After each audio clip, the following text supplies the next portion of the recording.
Coming to you from the mountain fortress of pop culture.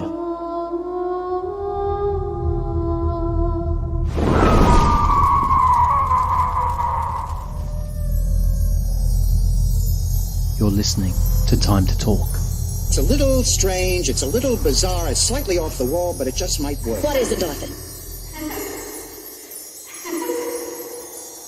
Welcome to Time to Talk. Well, where do I start?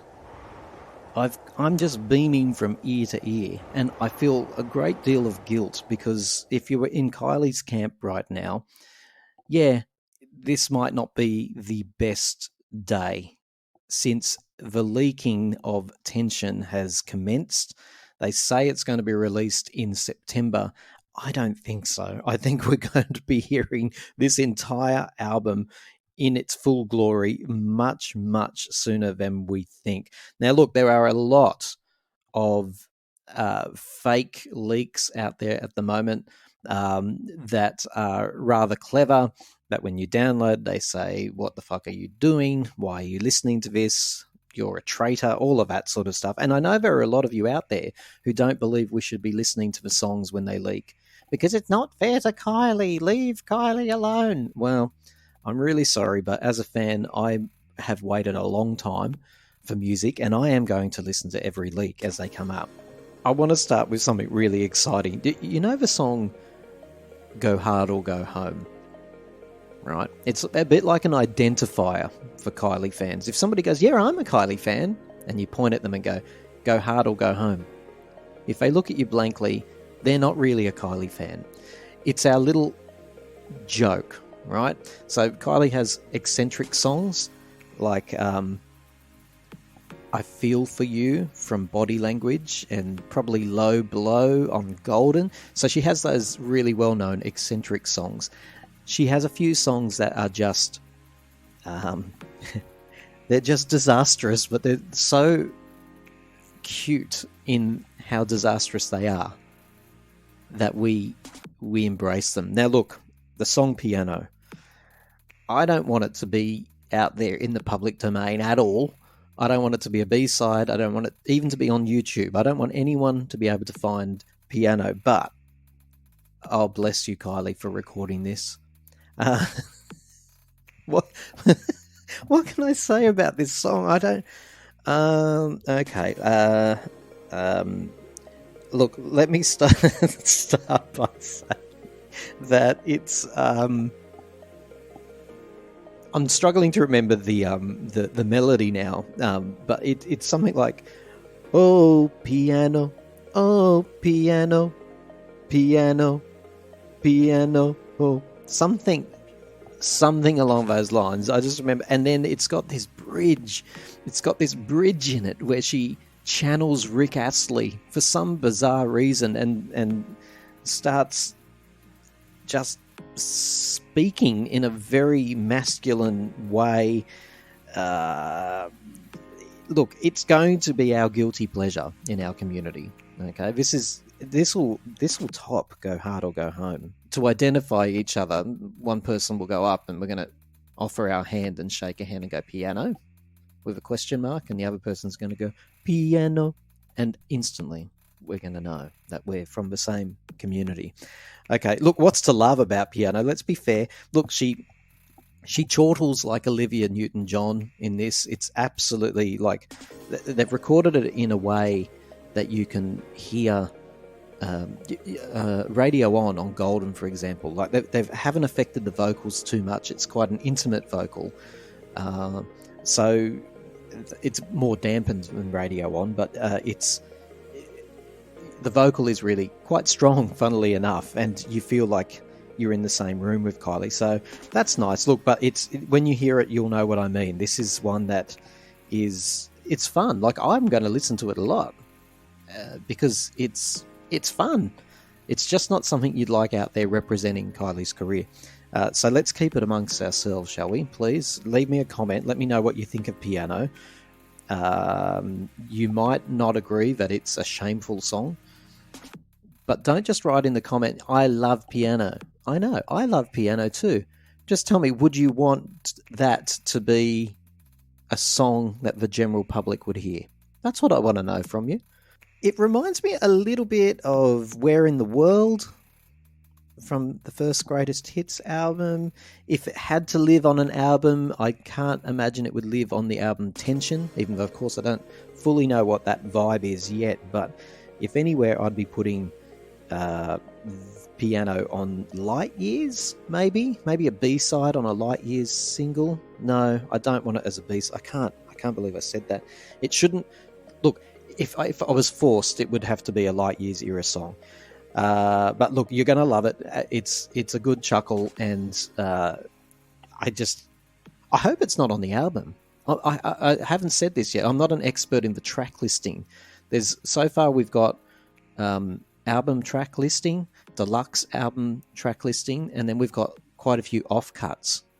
So, and I'm going to be running through a few songs this morning that I'll be honest, I don't know where they fit. Some of you guys, I'm got my own Kylie expertise, but a lot of you have that expertise where you know the producers, you know what country she was in when she recorded it, you know what color knickers she was wearing when she was in the studio. I'm not one of those. I don't know that sort of really well. I know the life and I know the music, but so please let me know where these songs all fit. Padam Padam. Well, what can we say? This is a cracker. A lot of you said it took a while to grow on you. Well, first of all, it's got to be the shortest lead single of her career. It's very short. Some people are cynically saying that's because on purpose we want streams and people have to play it over and over. Look, if that was the intention, it's worked because this has almost endangered my life. A lot of you know where you're getting this song from, right? And maybe you're more skilled than me, but I can't download the damn thing. So when I'm driving and the song finishes after 2.5 minutes, if that, yeah, I'm the one who's still driving and trying to close all the freaking pop-ups that keep coming up every time I want to play this song. So it goes to the end, and yep, one of my hands is poking around at the phone trying to play it again. You all know what I mean. You know what's going on here. Get back. How do I play this damn song again? How many times have you listened to it? 5 times? 10? I'm hearing more than 100, right? I'm hearing more than 100. And that's bloody dedication, considering if you haven't downloaded it like me, if you have to play it the way that I'm playing it at the moment, that's dedication 100 times. Did you wake up the following day with it in your head? How good are the lyrics, right? This is cheeky, naughty, sexy Kylie back in her finest form, I've got to say. This is magnetic electric with dignity and with class. Definitely some cherry bomb thrown in. In fact, it's got that sort of X production vibe. We haven't heard it in high quality, lush, glorious nature yet, but I am imagining there's a more than a dollop of sort of that X production vibe about this. It's a great little track. A lot of you were saying it reminds you of Can't Get You Out of My Head. Not in the sense that it sounds anything like it, but in the sense that it is unbelievably clever in its simplicity. Because it's got that loop, right? It reminds me of the same thing with speakerphone, not in melody, but in terms of that loop, loop, loop. And it just gets under your skin quite quickly. So I can see those comparisons. In terms of melody comparisons, I can't think of another song that sounds like this. I really can't. It's got that lovely sort of sinister vibe about it. It broods. It's a cracker of a song. Now, if she can get the packaging around this right, and for me, that's definitely needs some great choreography. Not too much, not too little. What does that remind you of, right? A little bit of that slow type of thing going on. For me, I always have a video clip in my head when I hear a song and haven't seen the official video yet. For me, I've got Arabian vibes. I've got definitely some sort of very subtle story wrapped around this as well. And from now that I've seen the cover art, by the way, how good is it? We're going to talk about that cover art soon. Yeah, I think that's where they're going, futuristic. So this is going to be really exciting if they can get it right. Yeah, this is going to get under people's skin. It's going to have a lot of streams. It's going to be a hit. I don't talk in terms of charts anymore when I talk of hits. Like Kylie's Spotify has about between 7 and 9 million streams a month, and that's fairly bloody good actually. But then when it comes to Christmas time, because of the Christmas albums, goes up to like 20 to 22 million. I've never seen anything like it. It's unbelievable. So, in terms of success, it'd be worth us all having a little think about what are we going to define as success right now. Let's think about it before it actually comes out in the next few days. Do we want a number one? Is that what we're aiming for? Do we want people to be talking about it? Do we want lots of views on YouTube?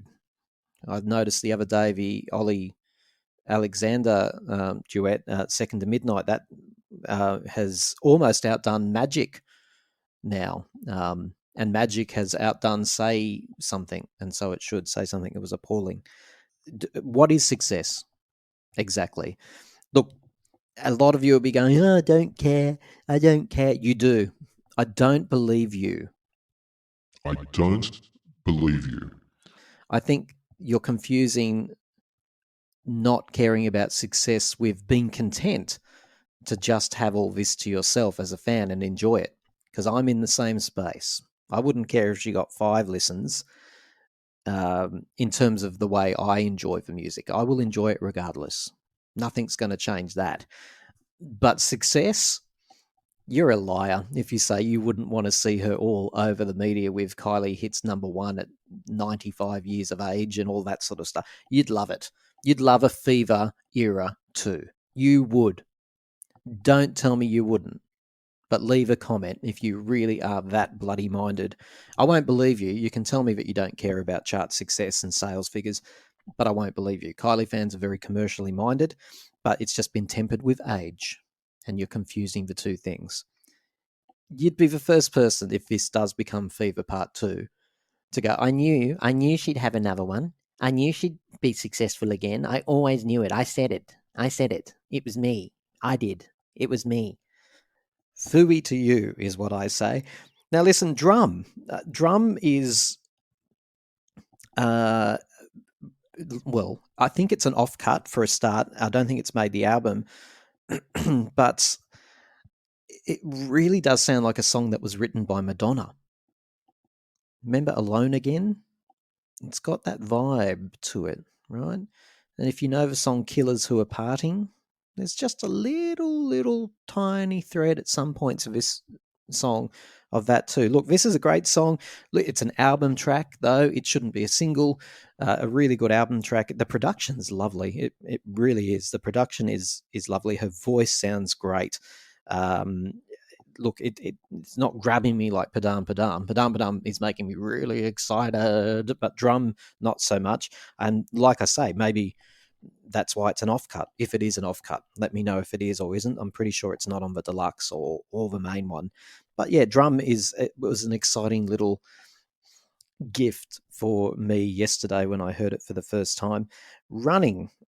So I've heard more than the little clip. There's a little clip doing the rounds. It's like 16 seconds and it's bloody awful. I've heard a slightly higher quality one and of this song, still not the full song either. It's got this thumping beat. Look, if you're one of those people who like a little bit of a rock edge to pop music, then I think you'll like this. It reminds me at first listen a little bit of a Gaga song. Gaga does pop with an edge of rock, and that's what this reminds me of a little bit. So yeah, Running will be interesting. I'm pretty sure that is on the album as well. You Still Get Me High. Okay, so this one for me is in that basket of those songs that she really, really loves doing. Lost Without You. Remember the EP she did a few years back? Slightly avant-garde. You could call this a ballad. If you're the type of person who calls Lost Without You a ballad, There'll be strong opinions there. Some people go, that's not a ballad. Some people will say it actually is an uplifting ballad. It's in the same basket. There's definitely, for me, a lot of Danny pitch in her delivery of this song. Think of Danny's first two albums. Listen to "You Still Get Me High," and you'll just hear every now and then a Danny soaring pitch. Is it just me? Let me know. Am I wrong? Yeah, look, it's a great song. It's got those quiet sort of verses and then the big anthemic chorus. That's what you're thinking of when you say "You Still Get Me High." Okay, let's talk about the artwork. I mean, when I first saw it, I know a lot of people were saying, "Oh, a fan made that." And they said the same thing when the disco front cover was leaked as well. And I just knew as soon as I saw it, no, this is the album cover. I think the fan artwork is the one where people have taken the green tinge away. I think that is a fan sort of sleight of hand with the actual album cover. It is so good though. This album cover, it's so hard to describe because it looks like futuristic and very retro all at the same time. If you were going through your parents' vinyl collection back in the day, you would have picked this one out and you would have stared at it. And it's got that sort of space or Mars like vibe to it, which look, what does a great album cover do? It gives you it gives you a sense of what it will sound like. And when they're in synchronicity, when there is synchronicity there, that matches up. So I'm really, really hoping that the vibes I'm getting from the album cover are what, and Padam Padam matches beautifully with it. I hope that's what we get for the rest of the album. I really, really do, because this is a tremendous album cover. What about the hair? Does it remind you a little bit of Kids video clip? Just a little bit. I've heard that she did not like that hair, and she's had this hair in a Sunrise interview as well. I'm trying to think what she was promoting at the time, but yeah, sometimes she does that slicked back look. Look, they wanted, this is Miley Cyrus's stylist or someone who styled Miley recently, and she is on fire at the moment. So this is an exciting first glimpse into what we're expecting for the imagery of this era. I love it so far. The she does like her short album titles though, doesn't she? Tension. What's the longest album name Kylie's ever had? So let's get to it. 4 words. The Abbey Road Sessions, if you count it. And I know some of you will be shouting at the speaker right now. I think Let's Get to It has to be the longest album title. But anyway, 1 word, Tension. She's describing it herself as a melancholic high. Okay, and look, Padam Padam matches that, doesn't it? It does have melancholy about it. It has naughtiness and cheekiness and melancholy all in one. So let's have a quick look at what she said about it. She said, "I started this album with an open mind and a blank page. Unlike my last 2 albums, there wasn't a theme. It was about finding the heart of the fun or the fantasy of that moment and always trying to service the song. I wanted to celebrate each song's individuality and dive into that freedom." God, she speaks well, doesn't she? It's poetry, really. Oh, and then she said, "I loved being back in the studio with my collaborators, but was also able to benefit from remote recording, which we have all got used to. My mobile studio never left my side for a year and a half. The album is a mix of songs I have written and songs which really spoke to me. Making this album helped me navigate challenging times and celebrate the now. I hope it accompanies listeners on their own journeys and becomes part of their story." Wow. Oh, don't they always, right? Don't these albums of look, somebody, as we always do at the beginning of an era, somebody took every album cover and put them into one big square, one image, And I don't know about you, but when I do stop to take the time to look at them, oh, I'm getting chills. I can pinpoint where I was at every different point in my life. It's such a reflective moment, you know? I mean, the Kylie album. I had one, I'd never bought an album in my life. Music didn't seem like something I could participate in. I loved it, but it was through, my parents' album collections and my sister's music that she'd play. But I won a Father's Day competition, and it was a voucher for my dad. And he said, "Well, you can have something, and what would you like?" And that was my first cassette. So, just a young kid. And then you track your finger across all her album covers. And like she says there, she hopes that this will become a soundtrack to our lives. It already has, Kylie. I'll already remember the morning I woke up and wondered if that leak, that low quality leak, was going to give my iPhone 13 a bad virus. So there you go. Don't know if it's a happy memory, but that's what it was. Well, it was happy when I clicked on it and blocked all those pop-ups and heard it for the first time and was instantly hooked. Some of you have said it's taken a while to grow. It didn't. It hit me immediately. I was like, this is exactly what I was hoping. People are saying, I wish it had a bridge.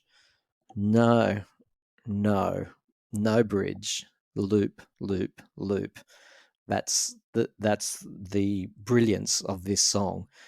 I have to say, it's lucky I've got a Tesla, because when I'm driving and have to keep getting rid of those pop-ups, play, damn you, play. I do feel really bad that Kylie's camp is going to deal with. They had it all laid out, didn't they? We're in month 5. They weren't going to release this till month 9. The album I'm talking about. Well, they're going to have to be, as we speak, there will be meetings going on, because that's all going to have to change. And to be honest with you, I should leave it with the experts, but I can't help but think if the tour will come in 2024, if this album does leak, as I predict it will, very soon, it's by the time the tour comes around, the momentum of the album is absolutely gone, right? So will we get another album or some sort of what they did with the disco guest list version of the album before? Like, things are rapidly going to change already for this project, and she must be disappointed, and I do feel for her. But look, Kylie, if there's a silver lining here, it's that the fans, you've given them a lot to enjoy, a lot to look forward to. And for you listening, please keep listening. If you'd like to be part of the conversation and you've got a computer with a microphone, reach out to me. I've got to say thank you. All those people who've been sending me messenger messages and via other means over the past 18 months or so, wanting to know where the show is, they missed the show, and I really appreciate that. I really do. Getting messages pretty much every day is it's an absolute pleasure, and I love hearing your thoughts. So keep them sending through. I have learnt to put the phone on mute, because a lot of you live in different time zones, and I'm always worried that maybe my son is in danger or something like that at 2:30 in the morning, and it turns out somebody's just saying, "Hey, what do you think? What do you think about 10 out of 10?" God, I open one eye and go, "Oh, okay." So I've learnt to deal with that part of it, and please don't let it put you off reaching out.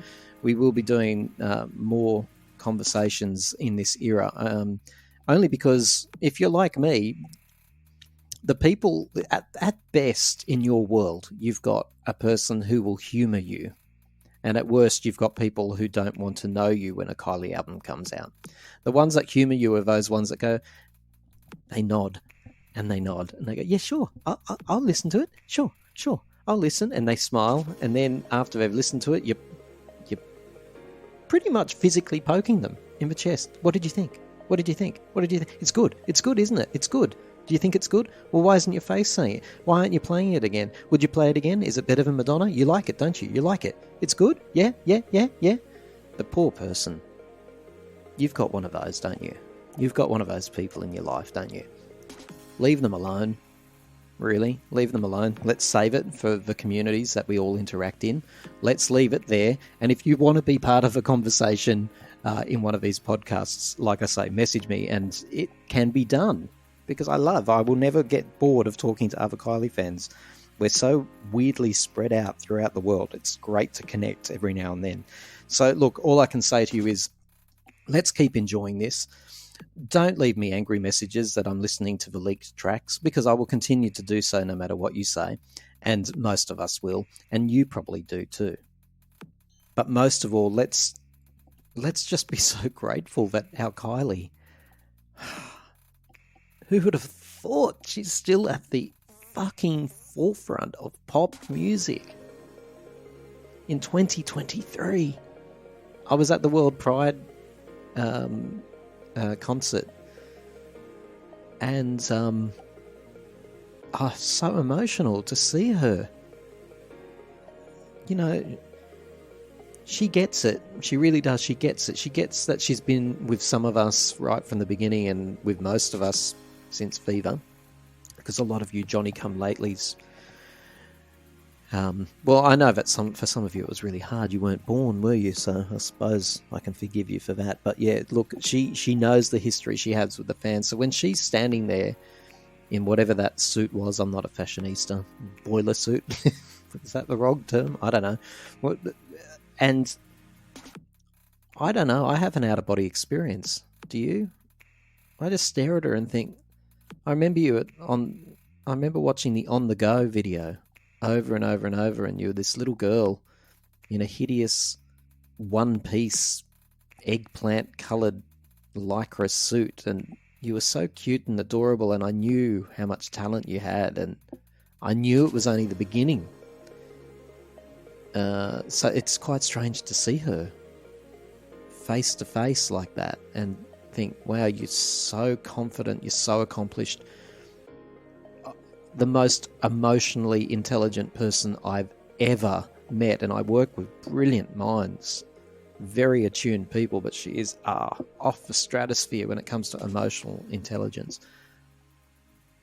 So I think I was starting to say to you, let's enjoy this era, okay? Let's enjoy it.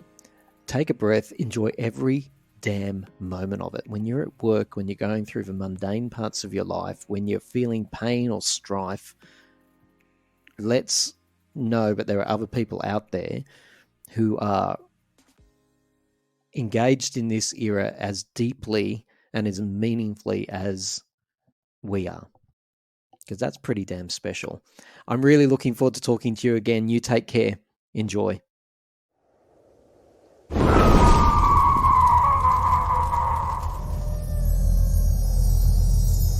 You're listening to Time to Talk.